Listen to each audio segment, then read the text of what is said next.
Retro ஆன்மீகம் நேயர்களுக்கு வணக்கம். நான் உங்கள் பிருந்தா சங்கர். இன்று நம்மோடு சிறப்பு விருந்தினராக இணைந்திருப்பது ஏஎல்பி ஜோதிடர் சத்யநாராயணன் அவர்கள். வணக்கம் சார். வணக்கம். எப்படி இருக்கீங்க? நல்லா இருக்கு. கண்டிப்பாக இப்போ இருக்கக்கூடிய இந்த காலகட்டத்தில் பார்த்தீங்க அப்படின்னா அந்த 90 கிட்ஸ் அப்படின்னு பொதுவாக சொல்லக்கூடிய இவர்களுக்கு நிறைய பேருக்கு திருமணம் அப்படின்றது ரொம்ப டிலே ஆகுது. இன்னுமே நடக்காமல் நிறைய பேர் தவிக்கக்கூடிய ஒரு நிலையானது இருக்குது. அதே மாதிரி பார்த்தீங்க அப்படின்னா 2000க்கு அப்புறம் பிறந்திருக்கக்கூடிய ஜென்சி கிட்ஸ் அப்படின்னு சொல்லக்கூடியவர்களுக்கு பார்த்தீங்க அப்படின்னா சீக்கிரத்திலேயே திருமணம் பாக்கியம் அப்படின்றது கை கொடுது. அந்த 21 வயது முடிந்த உடனே திருமணம் செய்யக்கூடியவர்கள் நிறைய பேர் இருக்காங்க. என்ன காரணம் சார் இந்த 90 கிட்ஸ்க்கு திருமணம் இவ்வளோ டிலே ஆகுது? முக்கியமாகமா இந்த திருமணம் சம்மந்தப்பட்ட விஷயங்கள் டிலே ஆகுது எதுக்காக அப்படின்னு பார்த்தீங்கன்னா, அவங்கக்கிட்டேயே அதுக்கு சொல்யூஷன் இருக்கும். அவங்களே என்ன பண்ணுவாங்கன்னா திருமணத்தை தடை செய்வார்கள். முக்கியமாக அம்மா சில விஷயங்களை எதிர்பார்ப்பாங்க. அந்த எதிர்பார்ப்பு திருமணம் சம்மந்தப்பட்ட விஷயத்துக்கு அழுத்தமாக இருக்கக்கூடிய தன்மை இருக்கும்னு சொல்லலாம். நான் படிக்கிறேன், நான் வேலை செய்கிறேன், வேலை செஞ்சுட்டு செட்டில் ஆன அப்புறம் திருமணம் பண்ணுறேன், எனக்கு வருமானம் சம்மந்தப்பட்ட விஷயங்கள் சாதகமாக இல்லை, வேலை சம்மந்தப்பட்ட விஷயங்கள் எனக்கு சாதகமாக இல்லை, அதனால திருமணம் பையன் இந்த மாதிரி வேலை பண்ணால் தான் எனக்கு நான் பொண்ணு கொடுப்பேன்னு அம்மா உட்காண்டிருப்பாங்க. இதனாலேயே திருமணம் சம்மந்தப்பட்ட விஷயங்கள் சாதகமற்ற தன்மையை கொடுக்கும்னு சொல்லலாம். நிறைய பேருடைய லைஃப்பில் என்ன நடக்குது அப்படின்னு பார்த்தீங்கன்னா, என் பொண்ணு நல்லா சம்பாதிக்கிறா சார், 2 லட்ச ரூபா மாதம் வருது, ஓகேங்களா, பையன் சேலரி 70,000 ரூபா தான் சம்பாதிக்கிறான்.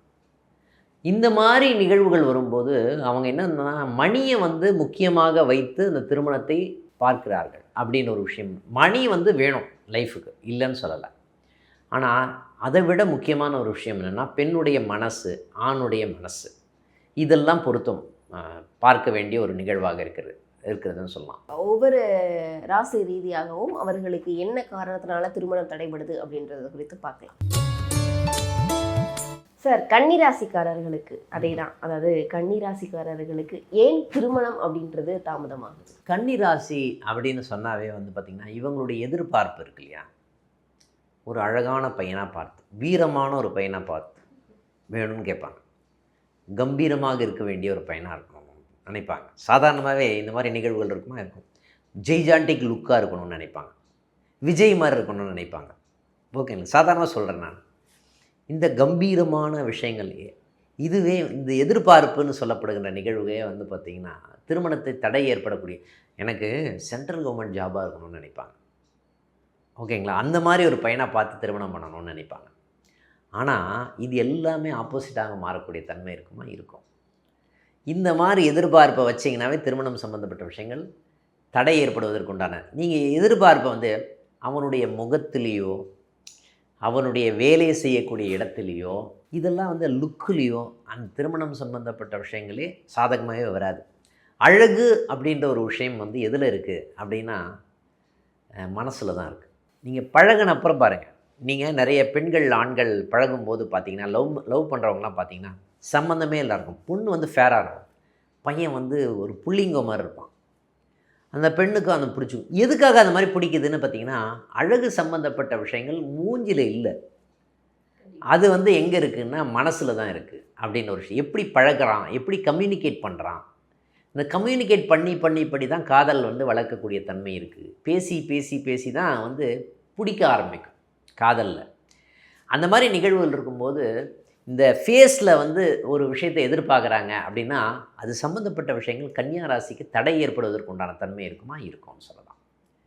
ஓகேங்களா, அந்த மாதிரி இருக்கும்போது நீங்கள் எந்த மாதிரி இருக்கான்னு பையன் பார்க்காதீங்க, ஏழ்மையாக இருக்கானா பணக்காரனாக இருக்கானா அப்படின்னு பார்க்காதீங்க. அந்த பையன் கொஞ்சம் கொஞ்சமாக டெவலப் ஆகிறதுக்கு உண்டான தன்மை அவன் ஜாதகத்தில் இருக்குது. இப்போ ஏற்கனவே வெளியூர் சம்மந்தப்பட்ட விஷயத்தில் போகக்கூடிய ஒரு பையனாக இருந்தான்னு வச்சுக்கோங்களேன், அவனுக்கு அது சம்மந்தப்பட்ட நிகழ்வுகள் சாதகமாக இருக்கக்கூடிய தன்மை இருக்கும்.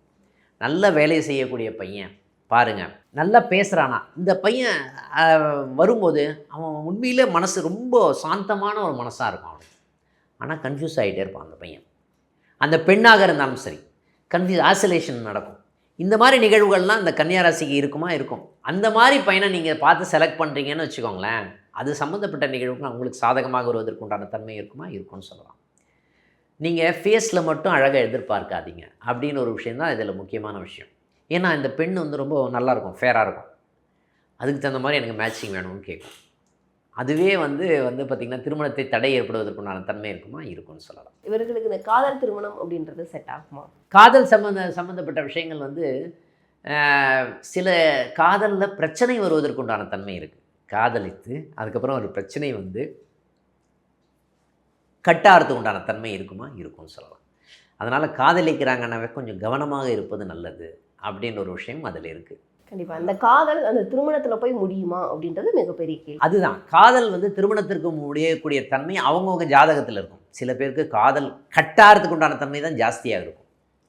ஓகேங்களா? திருமணம் சம்மந்தப்பட்ட விஷயங்கள் நீங்கள் பொருளாதாரம் சம்மந்தப்பட்ட விஷயத்த பார்க்கலன்னா திருமணம் சம்மந்தப்பட்ட விஷயத்தில் போய் முடியக்கூடிய தன்மை இருக்கும். இவனுடைய நிகழ்வே ஆப்போசிட்டாக இருக்கும். இவன் வந்து நல்ல ஃபேரு, நல்ல குடும்பம், நல்ல பெரிய குடும்பம் பண்ணலாம். ஆனால் இந்த வரக்கூடிய பெண்ணோ பையனோ வந்து ஏழ்மையான குடும்பம், ஏழ்மையான நிலைமையில் இருக்கக்கூடிய தன்மைகள் இருக்குமா, இருக்கும். அப்போ அந்த மாதிரி ஒரு நிகழ்வு இந்த இடத்துல வரும்போது அதெல்லாம் கன்சிடர் பண்ணி தான் ஒரு விஷயத்தை காதலிக்கணும். ஆனால் அவங்க பேரண்ட்டு இவங்க பேரண்ட்டை ஒத்தே வர மாட்டாங்க. ஓகேங்களா? இந்த மாதிரி ஒரு நிகழ்வு, ஏன்னா இவங்க ரிச் ஃபேமிலி, நல்ல பாரம்பரிய மிக்க ஃபேமிலின்னு சொல்லுவாங்க, ரிச் ஃபேமிலின்னு சொல்லுவாங்க. வரப்போகிற பையனுடைய நிகழ்வுகள் எல்லாமே ஆப்போசிட்டாக இருக்கக்கூடிய தன்மை இருக்குமா, இருக்கும். அதனால் இதை எதிர்பார்க்காம இதெல்லாம் தெரிஞ்சுக்கிட்டு தான் நம்ம காதல் பண்ணணும் அப்படின்ற ஒரு நிகழ்வு இருக்குமா, இருக்கும். ஓகேங்களா? காதல் கைகூடுமா அப்படின்னு, காதல் கைகூடுவதற்குண்டான எல்லா தன்மைகளும் இருக்கும். ஆனால் இந்த மாதிரி பையனை கல்யாணம் பண்ணும்போது லைஃப் லாங் ஜேர்னி வந்து அப்பா அம்மாவை எதிர்த்து தான் கல்யாணம் பண்ணிக்க போகிறேன் அப்படின்னு ஒரு நிகழ்வு வரும்போது நம்ம வந்து காஷனாக இருக்கணும் அப்படின்ற ஒரு விஷயம் முக்கியமான விஷயம். இவர்களுக்கு அந்த திருமணம் சக்ஸஸ் ஆகிறதுக்கு எந்த மாதிரியான பரிகாரம் மேற்கொண்டால் சிறப்பு? முக்கியமாக காமதேனு வழிபாடு அப்படின்ற ஒரு விஷயம் வந்து மிகவும் சிறந்த பரிகாரமாக. பசுபதீஸ்வரர் கோயிலுக்கு போயிட்டு வருது, பக்கத்தில் பசுபதீஸ்வரர் கோயில், ஜலகண்டீஸ்வரர் கோயில். ஓகேங்களா? இந்த கோயிலுக்கு போயிட்டு வந்தாவே திருமணம் சம்மந்தப்பட்ட விஷயங்கள் சாதகமாக இருப்பதற்கு உண்டான தன்மை இருக்குமா, இருக்கும்னு சொல்லலாம். First point. ரெண்டாவது பாயிண்ட் வந்து பக்கத்தில் கோசாலா இருக்குதுன்னு வச்சுக்கோங்க. அந்த கோசாலாவுக்கு போயிட்டு வந்து மாட்டுக்கு பிடித்தமான உணவுகள், அகத்திக்கூரை கொடுக்குறதோ, ஓகேங்களா, அதுக்கு என்ன தேவையோ அதை வாங்கி கொடுக்குறதோ, அது சம்மந்தப்பட்ட விஷயங்கள் இவங்களுக்கு சாதகமான பலனை கொடுப்பதற்குண்டான தன்மைகள் இருக்குமா, இருக்கும்னு சொல்லலாம். திருமணத்துக்கு எது தடையாக இருக்கிறது அப்படின்னு சொன்னால் வருமானமே தடையாக இருப்பதற்குண்டான தன்மை இருக்கா, இருக்குது. சில பேர் வீட்டில் ஃபேமிலியில் வந்து என்னென்ன நிகழ்வுகள் நடக்குது அப்படின்னு பார்த்திங்கன்னா, முக்கியமாக சார் எனக்கு ஒரே ஒரு பொண்ணு, அந்த பொண்ணை நான் கஷ்டப்பட்டு படிக்க வச்சுருக்கேன், அந்த பொண்ணு வந்து சம்பாரித்து எங்களை காப்பாற்றணும். இதுவே என்ன சொல்கிறாங்கன்னு நிறைய பேர் வீட்டில் வந்து அதுக்காகவே போஸ்ட்போன் பண்ணுறாங்க திருமணத்தை. இது ஆனால் பெண்ணுக்கு என்ன எப்போ கல்யாணம் பண்ணி வைப்பாங்கன்றது மனசில் இருக்கும். எந்த பெண்ணும் டைரெக்டாக கேட்க மாட்டாங்க. நிறைய பேர் வீட்டில் பெண்ணு கேட்டு கூட திருமணம் பண்ணாமல் இருக்காங்க. அந்த மாதிரி நிகழ்வுகள் இருக்கா, இருக்குன்னு சொல்லலாம். இந்த நிகழ்வுகள் ஜாதகத்திலே இருக்கா, இருக்குன்னு சொல்லலாம். ஒரு பெண் வந்து படிக்க வைக்கிறாங்க, வேலைக்கு போகுது, ஆண் வந்து சப்போர்ட் கிடையாது அப்படின்ற பட்சத்தில் திருமணம் சம்மந்தப்பட்ட விஷயங்கள் தடை ஏற்படுவதற்கு உண்டான தன்மை இருக்கா, இருக்குது. எதிர்பார்ப்புகளே திருமணத்தை தடை ஏற்படுவதற்கு உண்டான தன்மை இருக்குமா? பொருளாதார எதிர்பார்ப்புகள் திருமணத்துக்கு தடை ஏற்படக்கூடிய நிகழ்வுகளாக இருக்கிறது. சார் பையனுக்கு வீடு இருக்கா சார் அப்படின்னு கேட்பாங்க, இதுவே தடையாக இருக்கும். ஓகேங்களா? பையன் நல்லா சம்பாதிக்கிறான், வீடு வரும் அப்படின்னு மினிமமாக என்னென்ன இருக்கோ அதை மட்டும் பார்த்துக்கணும். பொருளாதார ரீதியாக நீங்கள் ஜாஸ்தியாக பார்க்க திருமணத்துக்கு தடை ஏற்படுவதற்கு உண்டான தன்மைகள் இருக்குமா, இருக்கும்னு சொல்லலாம். இது எதை அடிப்படையாக கொண்டு சொல்கிறோம் அப்படின்னு பார்த்திங்கன்னா, அட்சய லக்ன பദ്ധதி அப்படின்னு ஒரு விஷயத்தை அடிப்படையாக கொண்டு சொல்கிறோம். ஓகேங்களா? வயதினுடைய லக்னம் வளரும் லக்னம்னு சொல்லுவோம். நம்ம எந்த டைமில் நம்ம சாப்பிடுவோம்? காத்தால் எழுந்துக்கிறோம், 6 மணிக்கு எழுந்த உடனே சாப்பிடுவோமா? இல்லையா? காத்தால் எழுந்தவுடனே நிறைய விஷயங்களை முடிப்போம், அதுக்கப்புறம் டிஃபன் சாப்பிடுவோம் அப்படின்னு ஒரு நிகழ்வாக இருக்குல்ல.